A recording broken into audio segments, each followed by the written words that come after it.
ariko twerekeza handi ariko manze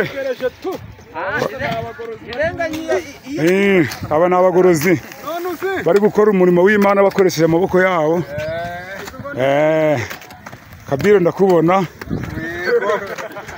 Kuraje uratwumvira hinga mwa. Kuraje kabisa.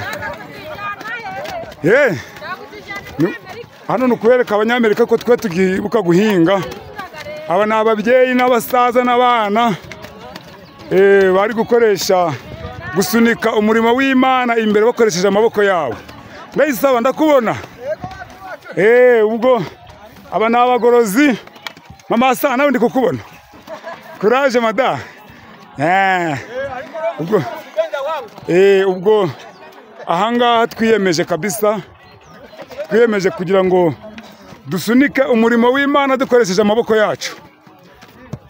Tusunike imbere. Kuraje.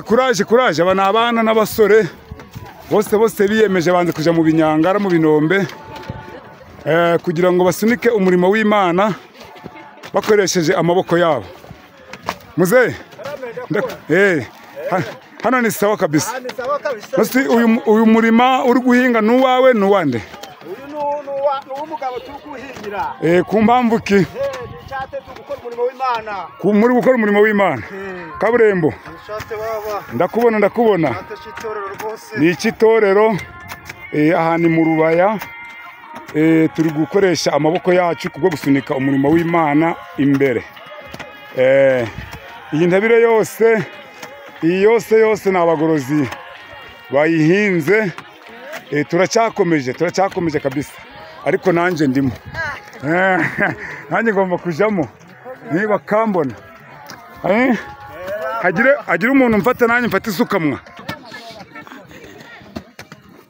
Sawa. Nanjye ngomba kunshiramo isuka we. Ngo sha. Hano bura nanje ngukora umurimo w'Imana ngoresheje amaboko yanje kugira ngo batazavuga ngo ubutumwa ndabwageze kure. Kuca bakubonye. Bambonye mu mahanga no muri Amerika. Babonye ko n'abasaza bahinga. Ngo pe. Barakubona urimo kabisa.